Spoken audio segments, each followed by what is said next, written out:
Okay, Ooh, Anthony. Anthony Gonzalez, yes. So good morning. So what we do is we do a little drawing at 11:04.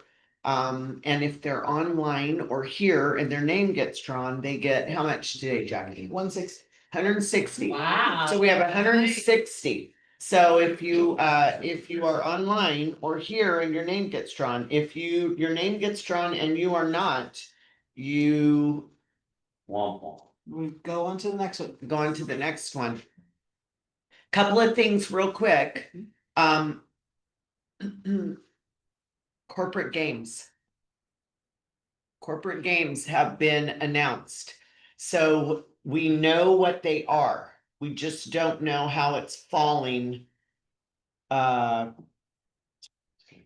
the schedule actually is.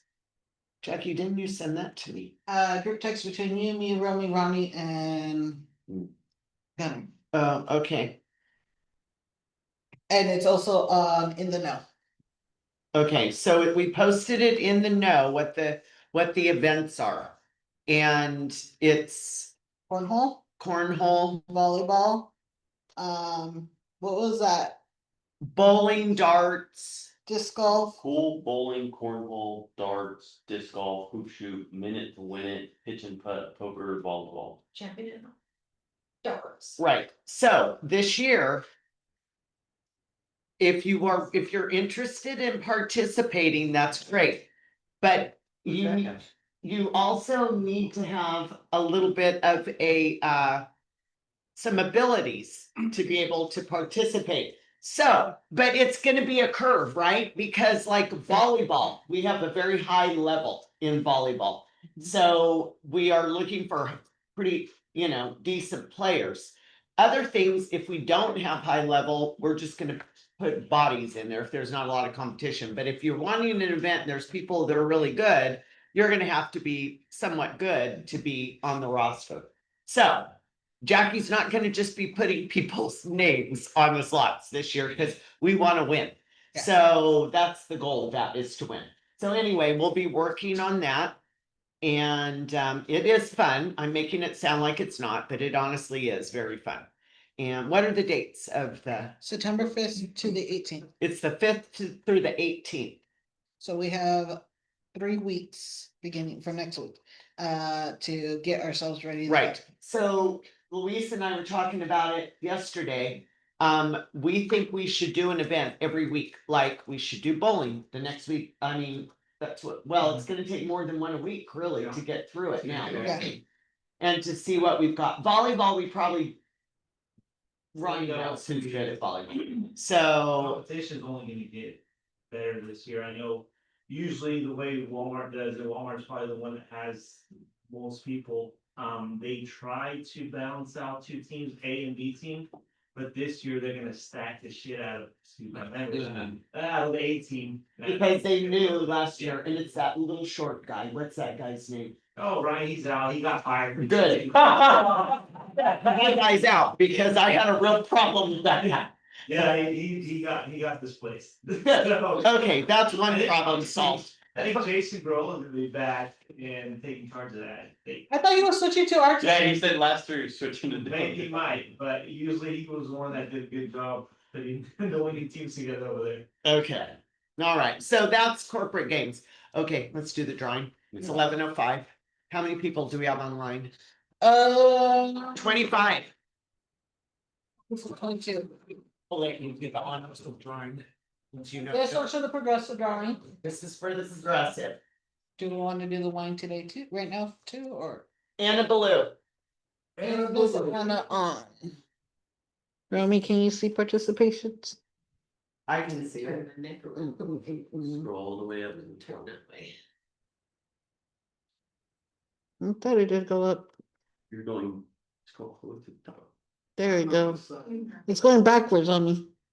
Yeah, no, Miss Anna. That's a first. Okay. What was it? 160. 160. So next week's 180. Okay, 180. You want to do the other one? Let's now? have Anthony and then so now I'm gonna have Anthony Gonzalez from Vera Mortgage. who's gonna pop on. Can you hear us, Anthony? I can. Can you hear me? Okay, Can you guys hear me? yep. Okay. Good morning, Anthony. Good morning. And so for those of you guys that know, obviously you know your broker well, but she's very competitive. She likes to win.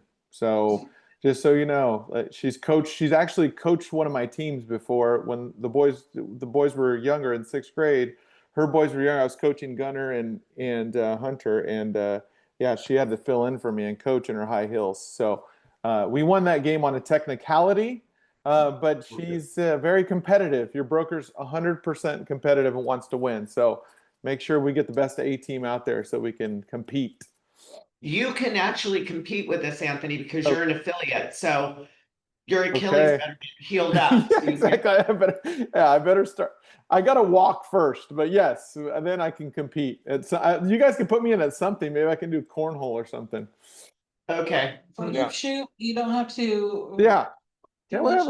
whatever. Yeah, whatever. I mean, golf, what about golf, Anthony? I can still hit a golf ball. So Okay. yeah.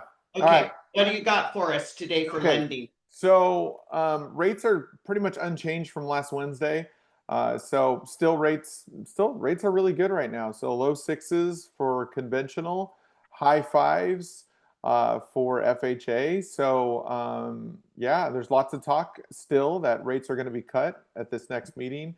It's pretty much almost 100% that it's going to be cut. It's just the amount, whether it's going to be a 0.25 cut or 0.50 cut. If we get that 50 basis points cut, that'll be huge for the market and for us in rates and in our world and in your world, because it just starts to get people off the fence to start shopping. And when they start hearing, you know how it goes. They'll start seeing TikToks. They'll start seeing stuff on Instagram. Rates are coming down. Now's the time to buy. So just be prepared for that. When those cuts do happen, your phone starts to ring a little bit more. Those kind of things are going to start happening, and we just got to be ready for the market as it potentially could shift, because as rates come down, we know that that'll increase our activity out there and our buyers' activity and everybody's activity, which will be great. So Perfect. Does anybody have any specific questions for Anthony? yeah. No, nothing No. this morning. Okay, thank you so much, Anthony. We appreciate you. Oh, do you have a question, Jim? No, I was trying to wait. Oh, Jim's waving goodbye to you, Anthony. All right. See you later. See you guys. All right, thanks, Anthony. Okay, so this morning, super excited. We have Billie Sue Records, and she is going to give us all the information about 1031 tax exchanges, everything you want to know. So I met Billie Sue because I think Cindy gave me your name, and I referred clients to you, and I think you've helped 2 or 3 of my clients, and you helped me on my own personal 1031. And it was extremely easy. Billie Sue made it very, very easy, not stressful. She's very, very knowledgeable, and we really appreciate you coming all this way today to come and pass along all your expertise to us. Hopefully we can learn something. Billie Sue brought wine. So do you want to do the drawing for the wine now? It's up to you. Yep, we can do that. But what we'll do is everybody's names is in here, so that way if they're online, they have a chance. Okay. So then we're gonna keep drawing until someone is Is here? online or Okay. here to claim it. Yeah. Okay. So. Whatever. Brett Blaine, Yeah. not on. No, next. One. Shouldn't take too long. Miss Ronnie Long, I believe she was on. Anthony can't claim it for her. No, Ronnie? Where? Oh, shit. Oh, Romy. Darn. Next. Next. Rolling on. Josette, I don't think she's No, on. she's not on there. Mr.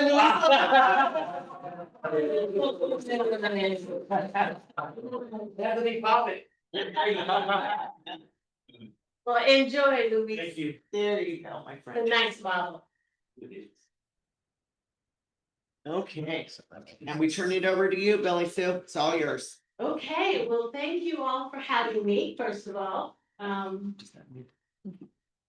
I've been doing 1031 for longer than I care to admit, like 2 or 3 decades. So it's been a while. I love what I do. It's all I do. I'm very adamant that I stay in my lane, and that enables me to provide more customer service to your clients and yourselves if you intend to do a 1031 exchange. So a 1031 exchange has been around since 1921 is when it was enacted in the Internal Revenue Code. So it was horse for a horse. That's how it was founded. It is actually like a page of a statute. So we've kept them from opening that statute so that it stays intact. We've got 103, 4 years now. 104 years that we've had 1031 exchanges, probably the longest tax saving strategy in the Internal Revenue Code. I don't know that we've had ITC. You'll remember ITC credit, Sarah, that we had for 50 years, but 1031 has survived all of them. They have tried many presidents and legislations have tried to get rid of it because they feel, legislators strongly feel like 1031 is a rich person's loophole. As you well know, that is not what it is. It's nothing related to it. It's the average person taking those tax dollars that they would have had to pay in capital gains tax and putting them into another investment that is going to either be more property taxes. It's going to generate economics. It's going to generate commerce because there's trade going on, and anytime you have any kind of trade going on, you've got commerce being enacted, and that's what we live on. We have to strive on commerce. If we don't have commerce, we don't have an economy. So, and California currently is the 6th largest economy on the planet, people. That's not the United States. That's California. Wow. California is like 10. I mean, I'm sorry, United States is like 10 because of our ports and our economic strength. We're not doing well with it, but we've tried, I suppose. At any rate, getting into 1031 exchanges, it is for everyone. 1031 is the most valuable tax saving strategy you can use today, I think, anyway. And I'm kind of partial. So slide. So these are our team members. Ralph, unfortunately, is out of the game. He had a couple of strokes and is not capable, but Ian and I and Jeff, we're all 3 CESs. A CES is a Certified Exchange Specialist. There are 149 of us in the whole United States. We have 3 in our little boutique 1031 exchange qualified intermediary. So that's important. That means that each of these 3 people have passed a very rigorous 4-hour exam. It's pretty hard. And they're all at your disposal anytime. Today, in today's world, these are the only type of exchanges we have anymore. We have the forward and delayed exchanges, which is what everyone's more comfortable with. We have reverse exchanges, which I want to talk a little bit about because of their power that they have. And then improvement and build-to-suit exchanges, which also fall into the reverse exchange. Because you have, in order to do an improvement build-to-suit, you have to do a reverse exchange as well. So here are the 4 basic guidelines for processing an exchange. Number 1, what is like kind? Like kind, as far as the Internal Revenue is concerned, is real property for real property. The improvements on that property do not matter. So it doesn't matter if that property is being improved with a single family rental or an almond orchard. Doesn't matter. They're like kind. What matters is that all property sold, as well as all property purchased, must be used in productive use in your trade or business. No personal use property at all in a 1031. So, and that's calculated by your filing of your tax returns. So it's not something you can get away with. That asset that you sell in 1031 exchange has to be set up on your tax return for like 2 years before you can 1031 exchange. So there are criteria that you can escape those rules. There's lots of them actually, but the general rule is business use only. No primary residences, no personal use property, and we will get into vacation property, because there are some caveats with vacation property. So like kind is real property for real property, business asset for business asset, that's it. That's all you have to worry about. So it could be a rental to a grove. Yeah, it can be mineral rights to a rental. It can be, as long as you have fee simple. The improvements don't matter. They just have to be business use improvements. Financial structure, this is one of the kickers. So there are 3 thresholds that you want to meet in a 1031 exchange. Threshold number 1, you must purchase for equal or greater of what you sell for. Threshold number 2, you must have equal or greater debt on your purchases as you did your sale. And threshold number 3, you must use all the cash generated from the sale on your purchases. So excluding closing costs, threshold 2 plus threshold 3 equals threshold 1. Your debt and your cash equals your sale. Carve out the closing costs, that's all you carve out. That's pretty much the formula right there to do it. Then the 45, this one is like a gun nailed to your head. This is the hardest part of the whole exchange, is the calendar. You have a total from the day you close escrow, the next day is day 1, you have 180 days for the life of your exchange. Unless you end up in a disaster area, then you get more. But the 180 days, inside of that 180 days, the first 45 days is your identification period. And then the second 135 calendar days is your close of escrow period. We wish that that had been reversed, but the IRS doesn't think like we do. So they didn't. The 45 days is the gun held to your head. So you must identify using one of the 3 identification methods by the 45th day. And then once midnight passes of that 45th day, you still have 135 days, but you can only close escrow from that list. What happens if, The exchange fails and you pay the taxes. I may be good. You what? I think I'm getting ahead, but how many properties can you name? There are 3, that's all right, that's a perfect question. There are 3 choices that you can choose to identify. Choice number 1 is called the 3 property rule. You can choose 1 or 2 or 3 properties of any value. So if you sold for 500,000, you can list 3 properties for 500, or 2 properties for 500,000 and 1 for $1 million, give you $2 million options for 3 different properties, right? Then you have, and you can only purchase from those 3 properties, but you can purchase any combination of them. Then you go to the 200% rule. That rule is where you can list as many properties as you like. However, you're limited with the value. So you can only list properties up to 200% of what you sold for. So if you sell for $1 million, you can list as many properties for $2 million. But that's it, or 1,999,999, because it's up to 2 million.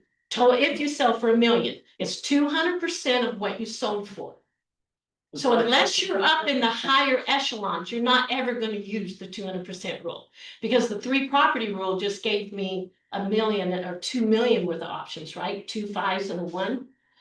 200%, I might list, I only get 2 million. And if one of those, I only get to list 2 of those properties, because that's 1 point, well, that would be the exact amount of the same 3 properties, see? So it depends on your target property. What are you hoping to accomplish? So if I have an ag dealer that's selling $10 million worth of ag land, he's gonna go out and buy 25 single family rentals.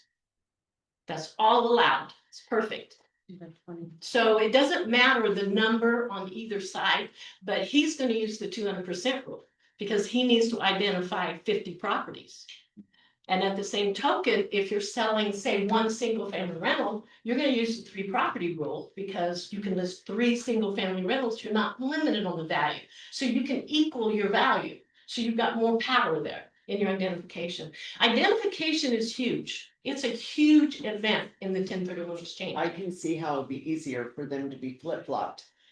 Because if you had 180 days to name, you could actually name and close before your time period to name. Yes, I mean, you wouldn't have yeah, that, absolutely.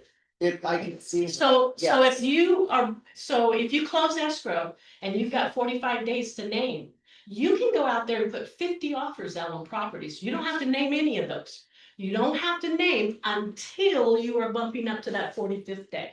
Go out there and be free to do whatever you want to do until you either go under contract, then I have to come into the picture, or you're bumping up to your 45th day, then you gotta make a decision. But other than that, you're wide open in that 44 days. And I don't need to know any of the properties you're considering or putting offers on or nothing, because you're not ready to identify yet. And on the same token, as Sarah mentioned, you can also have your target property already picked out. You close your escrow on your sale, and a week later, we close on your purchase. ID, everything's done. Sometimes they go that fast, sometimes they don't. That just kind of depends on how the replacement property comes along, and also how the sale comes along. So the 45 and 180 days is pretty critical, and it's definitely a strategy that you must consider when you're considering the 1031 exchange. You need to know where you're going before you leave. That's what I say. Just know where you're going before you leave. Don't leave home until you know at least the zip code of where you're going. So you can narrow those replacement property options down before you have that gun held to your head. And then document and procedure, this is all between the realtor, the 1031 exchange accommodator. I was dubbed the 1031 lady, so I call myself the 1031 exchange lady, and the escrow officer. So that is where the team comes together. The team comes together, all the paperwork comes together, and it flows. And thank you for Miss Cindy Dogali, because she's amazing at pulling everything together. It takes a team, folks. It takes the whole team in communication. When Cindy's excellent, putting the right people on the email chain so that email shoots out to where it's supposed to go, and each person knows what they need to know. If it's not related to you, you don't act, but at least you're kind of following the transaction and you're aware. If we have a client and they want to do a 1031, at what point do we bring you into the? I should be called in at least 2 weeks prior to close. At least 2 The close weeks. of their, The close of the sale. of the sale. Right? You must have a signed exchange agreement in place prior to deed recordation, or you are no longer eligible to exchange. I have people call me, hey, I closed escrow on Friday, I'm ready to exchange now on Monday morning. And I'm like, no, Touch that. you lost it. Yeah, and you would be surprised at how often that happens. Shocked that I have to tell people, I'm sorry, it's too late. You can't do it now. It has to be in place before deed recordation occurs. So document and procedure, I am a paper pusher. That's what I do.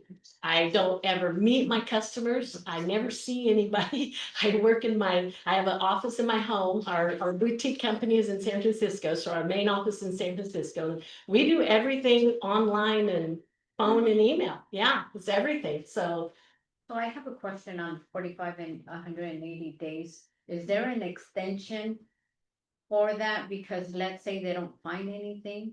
tough, Tough to get one or tough? You're tough luck. tough.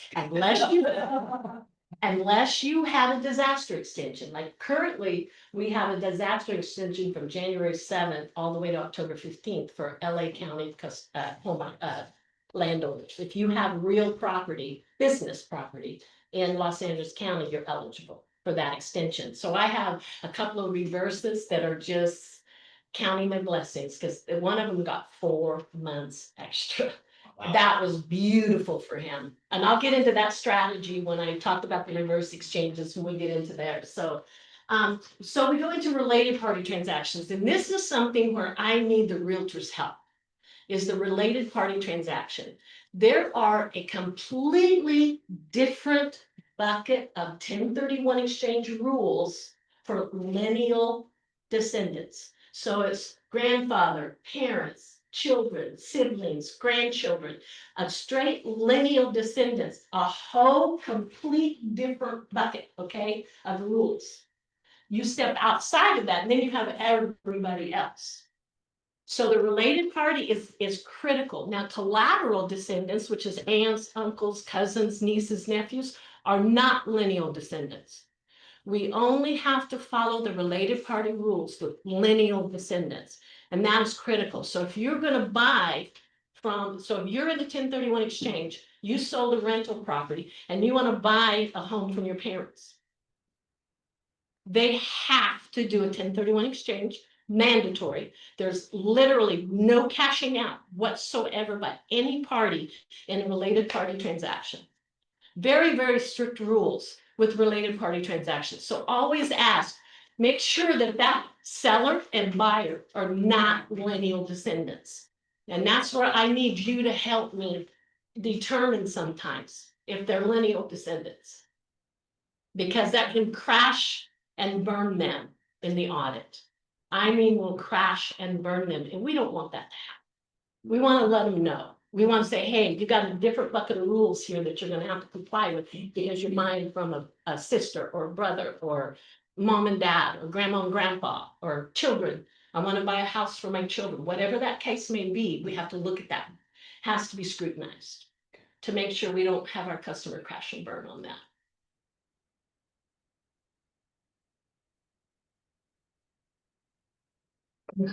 Legislative updates. We have a few right now. These are really more geared to ag. I have a lot of ag customers. Actually, my biggest customer base is ag. I have a lot of ag customers, so I have to stay up on the ag part of it.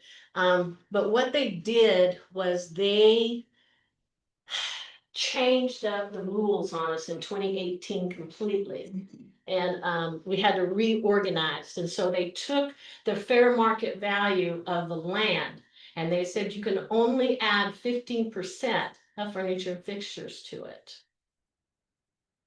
Which when you're dealing with ag land, you've got booster pumps, irrigation systems. I mean, you've got it's a lot more than 15% that's attached to that ag land that's going to be for 15% of FF&E. So it's something we have to look at. Another thing with ag and you have to look at is your 1254 exchange. So if that farmer happens to have property in section 1254, which was an accelerated depreciation method that came out, I think like 07 or 010, something like that. It was an accelerated depreciation that they opted for. And so that asset stays on that section 1254. If you 1031 exchange 1254 property, you must purchase 1254 property. It has to qualify for 1254 property. Really tough to do. Those are really hard because they never end up matching it. What I do is I say, you know what, you're going to have a few 100,000 taxable boot here. That's just not going to match up. You can't always match it up. State law always is jurisdiction over federal law. Always remember that, state law. So we are kind of cooked being in California with our state regulation. It's not easy for us. But other states are amazing for state law over federal law.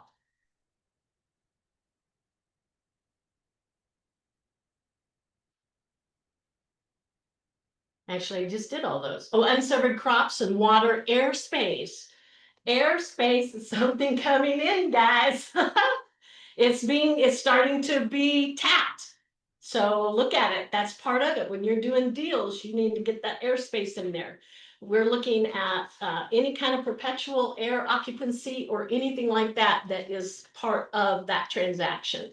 And that is exchangeable. So we were happy when the IRS said that. Fin, yeah, that's kind of a headache. It actually went away though. They actually got rid of it.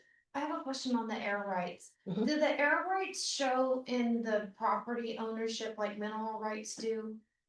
They're supposed to. No, but not always. I have seen it where my customer did further research, their attorneys did further research, and it came up that was not in the preliminary title report. Okay. The So- reason why I brought it up is because I've seen it where it has not been. Been in there. Yeah, I have too. And I don't know how to fix that. Yeah. It should be in there. They should make that part Somewhere of the along deed. the line is what happens is it kind of falls off Of the because. deed. Mhm. And then it just doesn't get They'll part of that exclude it deed. out of legal unless it's connected to an actual recorded easement, right? Oh, then it'll get included. Yeah. Okay, well, we found the same thing, so it's something we have to watch out for.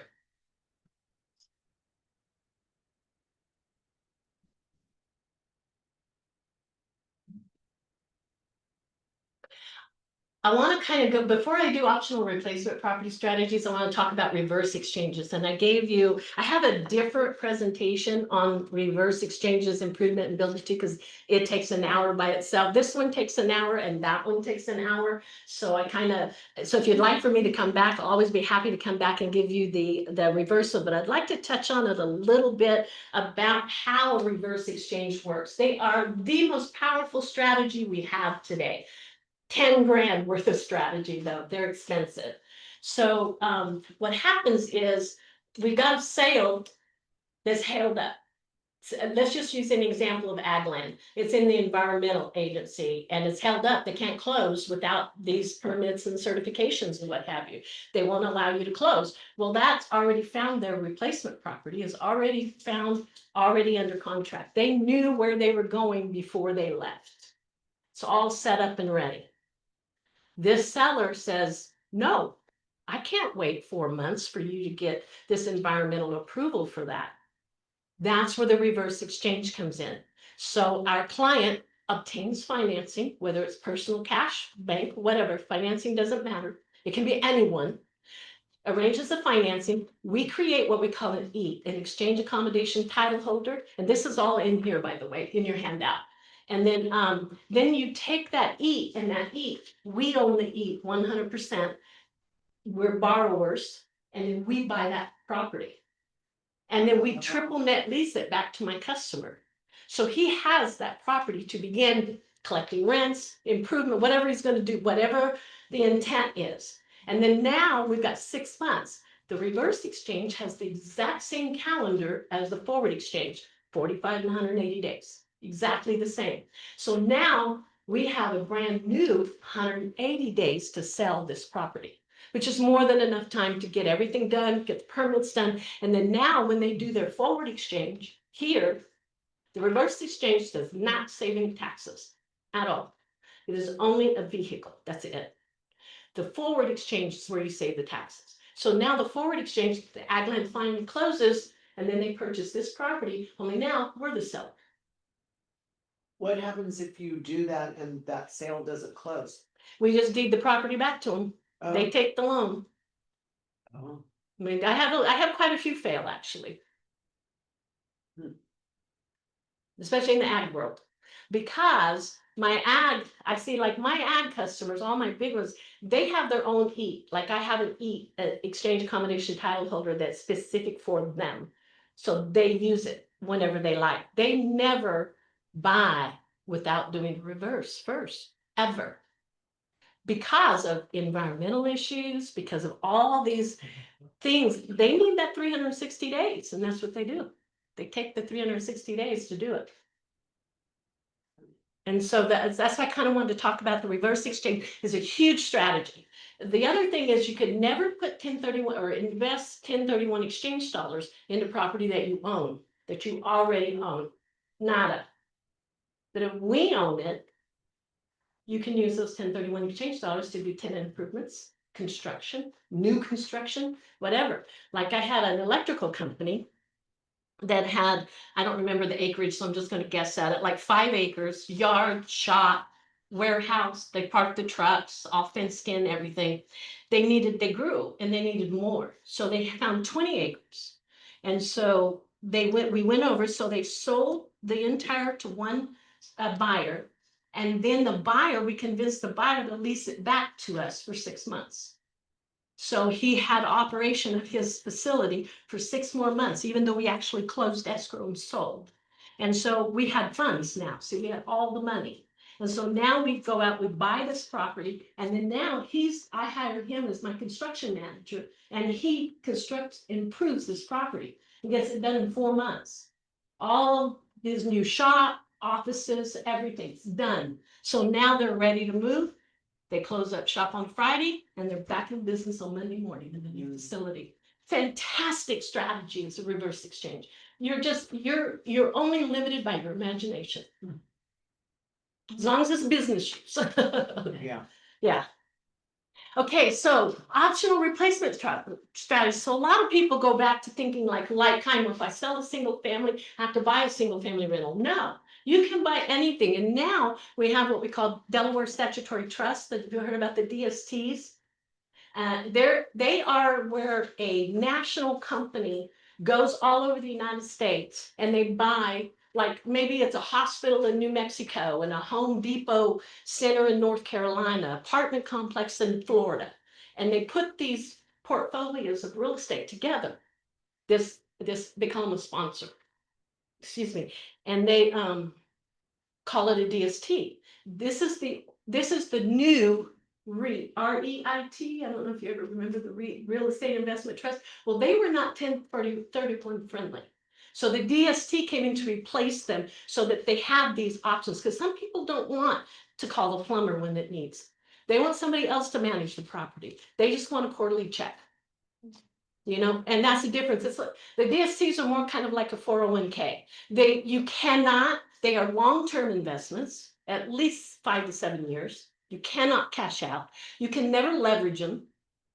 And the reason you can never leverage them is because whatever you bought into, that hospital in New Mexico is already leveraged. And that lender's not going to allow any other filings on that property except them.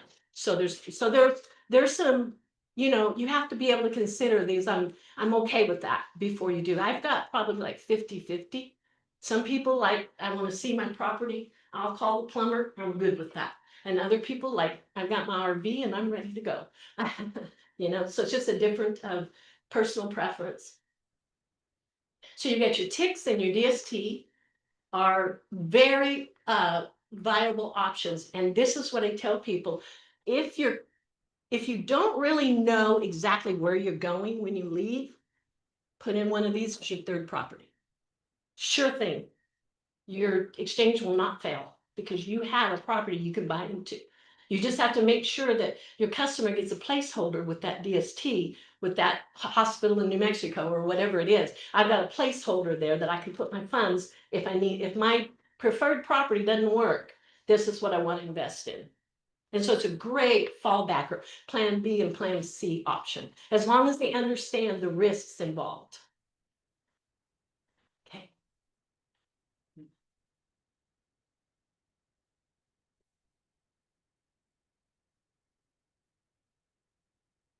That's it. Any questions? Let's see here. I wrote down questions. Boot. What does boot mean? Taxable boot. Okay, so we go back to the 3 thresholds. Threshold number 1, you must purchase for equal or greater of what you sell for. 2, you must have equal or greater debt on your purchases as you did your sale. And threshold number 3, you must spend all the cash generated from the sale on your purchases. If you do not meet any one of those 3, each of those thresholds will incur taxable boot. So on threshold number 1, if you sell for 500,000 and you buy for 400, boom, you got 100,000 taxable boot.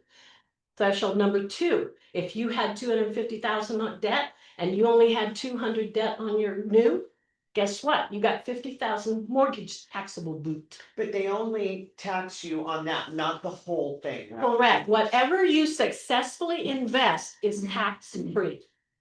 It's only what you do not successfully meet at those thresholds. What about real estate agents? If I'm gonna do a 1031 and what about commission that I earn? That's tricky because you don't ever want I think Cindy and I've talked about this. Don't ever through any method, put 1031 exchange dollars in your pocket. Just don't do it. Oh, so if I represented myself on a purchase and there was a commission paid. Don't take it. Don't You'll take blow it. the whole exchange. Hmm. So like you would have like somebody else, so like I could have if I was the one doing it, I could have Sarah be the one collecting it. Yeah, now, It's not like 3 points. yeah, Yeah. it's only for yourself, not for your customer. Yeah, so we have to have somebody else represent me. Right, you would want someone else to Or represent just you, don't take a. or just don't take a commission because you're getting the money anyway. Really, kind of, in a way, you know, it's kind of going in your pocket one way or another. It's either going in real estate value or it's going in with the cash from the commission. You're getting both. Right. The safer bet is to take the real property equity, and because they can't trace that. You're just always gonna be at an auditor's discretion. What's the auditor think? So in the event though, like, let's say for instance, Sarah's a broker and is sole prop, even though like the commission is like mine earnings, but it was her cap, like her purchase, she used me to represent her, but technically as a brokerage, it still goes to her to pay me. I would pose that to an auditor. So like, I no, would no pose that commission at question. all. Yeah, Yeah. pose that question to an auditor and see what they say. We do have California franchise tax auditors attend every annual conference that we have for 1031. Every time they have a full booth and full staff. We take them to lunch, we talk to them. You know, we really try to educate them that the people that are using 1031 are not rich. It's just, it's just not what it is. And it's a really bad, what do you call a moniker for 1031? I don't know if that's the right word, but we got a bad rap with 1031. And so we're trying to educate them, but that's a good question. You know, I'm going to put that in there for our conference this year to see the trail and how deep do they go? I don't know. Well, I mean, it's up So to that that would be- auditor. the best bet though, Would be just to not take one. is just represent myself and don't take And commission. don't take commission. Piece of Correct. cake. That's it. Like I say, you're getting the value irregardless, Right, right? Yeah. You're still getting the value. This is what I have a lot of people get down to, because when you guys are in the escrow part of it, we give you the form in your package of your seller. It's called the 593, and it says on there, and the 1099, all the tax forms ask if they're doing a tax exchange. But on the 593, I always have people fill it out and they'll go and they'll identify their property. And they'll be like, oh, well, and Billie Sue can attest to this, they'll be like, man, I was really hoping to take at least 20,000 of that money and put new carpet into the one that I identified, cause it's in shambles Yes. and it's all we could do. And on that form, it clearly says, if you are doing a 1031 exchange, there's a box on there that they'll mark boot and it'll say how much. How much? And they'll get taxed on that, and then the balance of it will go to the 1031. Correct. That exchange, I mean, that capital gains paid on that boot comes off of that difference, not the proceeds. Right. So if they ask for 20,000, they're gonna get taxed on 20,000, and that's less. It's gonna be cash to 17 them. something coming to them. And they always get confused on that part. Yeah. How come you didn't withhold it from my exchange money? Cause that's. You can't. The exchange dollars cannot pay your taxes. It's not allowed, not allowed. And what is the rate? Does it change on the capital gains rate, or how does one It determine? hasn't changed recently. The federal cap rates are 15% and 20%, depending on which tier you fall into with your adjusted gross income. Mhm. And California, the last I checked was like 9.5 to like 13.2, and I think there was 4 tiers in there. 4 or 5 tiers. So when in doubt, if you just go for the higher one to be So safe. you're looking at 30% probably, thereabouts. so if you have lived in a house, cause it's 2 out of the last 5 to be considered primary. Say you're out of that window, say, you know, it's. 2 years out of that window before you can exchange. Oh, you can't exchange, okay, but it's gotta be. You have to have a rental as a long-term asset reported on your tax For return. 2 years. For 2 tax returns. Okay. That might not be 24 months. Right, It might be 13 months. so it's. If you plan it right, you can plan it really well that way. And it's important to help your clients or sellers especially. Yes. We're not supposed to give Right. tax advice, but these basic guidelines, and then if you have questions. Call Billie Sue, I call Billie all the time and I give her, or I send her an email and and so helpful, you've been so helpful, Thank like, you know, my clients have this, and I remember the first thing you taught me was the 3 rule thing. Yes. Because Three I was like, thresholds. oh, it's just this for this, it's this for this, but it's not necessarily that. And so I think it's very important to understand the basic part of it so that people know when they're trying to make a decision to keep a house or rent. They better, you know, Mhm. like with Elkhorn, you know, I had that house, Gunner's been living in it. Well, I'm getting to the end of my 2 out of the 5 years, so There it you was go. either you're gonna keep it as a rental for 2 years, Or the, or Convert it. you're going, you know, or you're gonna sell it, so I sold it, okay. but yeah. So I got a scenario question for you. So let's say there's a situation where somebody wants, they have multiple rentals, right? Uh-huh. They've identified a plot of land that they wanna buy. They wanna sell 3 rentals, and possibly put the proceeds of that in is it a reverse exchange? Can they, at that point, do that to fund and transfer it over to the new building? Let's say they wanna do multi-family on this plot of land that they wanna buy. Is that something that's possible? Let me give you a scenario that I created for one of my clients about 5 years ago, and we've now been doing it for about 5 years, and we do it every year. He had several hundred single-family rentals in LA County. And he was 100% SFR.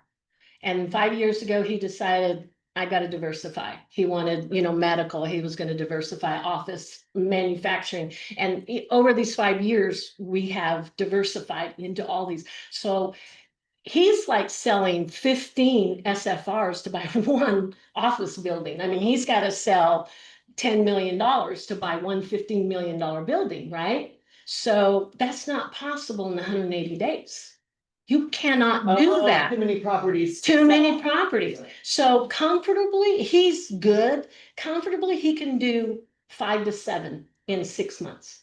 Comfortably. If he hustles, he can do more. But that's him getting his right price that he wants for the property and not dumping it. He can go quicker if he wants to compromise on the sales price, right? So, but with not compromising on the sales price, he can get at least 6 of them sold. But then we've got to buy this property now. So now we have these 6 sales. That first sale is bumping up on its 180 days. So see, when you have multiple sales, this is your calendar, the first sale, because that one has to complete by the 180th day of this sale. So all these subsequent sales fall into this calendar. You don't get new calendars. It's this calendar, the first sale. So that first sale, so he schedules that closing, and then boom, he gets as many as he can in that 180 days. Then he's already under contract for what he's going to buy. And so now, however many he gets sold, so say we're going to buy for 10 million. Say he got 5 million sold. So we're going to go 50-50. He's got 50% enough to buy this building. So we're going to do a 50% tenant in common with us on the other half. So these forwards are going to come in and successfully buy from that seller. And those exchanges are now closed. They're done, completed, they sold, they bought their replacement property. But we still have another 5 million we got to come up with to close this escrow, right? Because this is a $10 million property. So we do a reverse exchange. Now, this is one of my clients that has his own EAT. And so his EAT goes in and we own 50% of that, triple net lease it back to him. He just got himself a new 180-day calendar. Now he's got a new 180 days to sell those other 6 properties. And then they take out our 50%. I've been doing this with him for 5 years now, quite successfully. And he's thrilled because it's the only way he can get that many sold and get it converted into the higher dollar property. And you can go just the opposite. You can go high dollar property into lower. Maybe you, like I've had ag people, there was one, I think it was 36 or 37 single family rentals, all like in Paso Robles and San Luis Obispo area. And he sold one sale and he was able to identify all those by his 45th day. The poor man didn't sleep. But of course, he had a ton of them already before he closed escrow. He knew where he was going. He knew his task at hand before he closed escrow. And we did delay that escrow weeks to give him more time. And the buyer was cooperative. But he had a lot of those under contract by the day we closed, and then the rest of them, and he did it. He did it. I did 9 just recently, Oh, and it was almost the death of me. that's Trying to get huge. that 9, and I was doing 9, and it was night and day. We were searching. They sold ag land, and we It's- went. And it's we single went family into rentals? that- Yeah. Single family rentals, and that was. That's a it's task. A lot of work. It is. Because, and that's why they were cash though, and so we got them locked up before the escrow actually closed, and Oh, then we nice. could close them quickly. Then we because just once it fire closed, it was away. just Closing. Yeah, it's just a closing. fire away And after then we that. got down to the last one, and that's where it got a little, Oh. because you've got to figure out how much you have left. Oh. And we were like, ooh, like what can we buy? We kept trying to do it as we go along, but It's hard. it's hard. Yeah. It's hard, but that's where communication really comes in with your client, with you, with the accommodator, having that information and getting Billie Sue involved sooner rather than later is the answer, right? Because what she's talking about with the reverse right over my head, I mean, there's no way I could even know how to handle that without advice and And guidance. so here's another example for the reverse exchange that, and like I say, it's up to your creativity. So I have, it's another ag, and they had, I can't remember, 250,000 left. And what they did was, it was too difficult to gauge the purchase dollars, exactly what happened to you. So they come down to the end and we've got like 200 and some thousand left that they didn't spend. And they really don't want to pay taxes on it, but it just happened because once you start that curve, your money, you can't always make it tie out Right. exactly at the Right. end. So that's when the reverse exchange can come in. So what we did was the property that we bought was like 4 APNs, the ag land. And so we just took one of those APNs where the irrigation system and booster pump was, and then the rest of it went straight in. And so we did a tenant in common with just that APN with them. And then we used that 200,000 and we put in a new booster pump irrigation system in, Oh, I see. My guy, which they would have had to do anyway. right, So it saved that 200, they said, well, we're just gonna have to pay taxes on it. And I'm, no, you don't. I heard somebody talking about a new irrigation system. Why don't you put that in with it? And it tied out. So you just get creative with it. You can just get real creative. my client was so funny. He's like, I'm gonna go over what I'm getting from the exchange. He goes, Okay. I don't care, I'm not paying a penny to it. Okay. And so we went over and he had a Tell me about threshold that. of what he was gonna do, like I'll do, up to 30,000. So it made the whole, I just had a dream client, it was just easy, but Yeah. I was laughing at Nice. him because it's like, no, I'm not paying a dime, I'm like, okay. And there's a lot of people like that. They work hard for the money, and it's like, well, if you think about it, capital gains tax, the tax that the dollars that the capital gains is taxing has already been taxed by you. It's a double hit and sometimes triple hit. And it's not fair. We don't want to ever get rid of 1031. No, we don't. It's a very, very powerful tool. And remember, if they do want 20,000 or 50,000 out in cash, it's just taxable boot. But we have to do that up front. You can't do it at the last minute because that exchange agreement that has to be signed and fully executed before deed recordation occurs must have a reservation of proceeds in it. Otherwise, I'm violating the G6 restrictions in the 1031 exchange code. So I have to let Cindy know, right in that exchange agreement, this customer is going to take out $25,000 cash. It has to be in there. So they have to decide, at least give us a week, right? Okay. Does anybody else have any questions? No? Yeah. Online, anything online? No. Thank you so much. Thank you for Cindy, having appreciate me. I you very appreciate it. much. And if you Yes. want me to come do the advanced one, I'll be happy to come out Awesome. and do the one on reverse exchanges and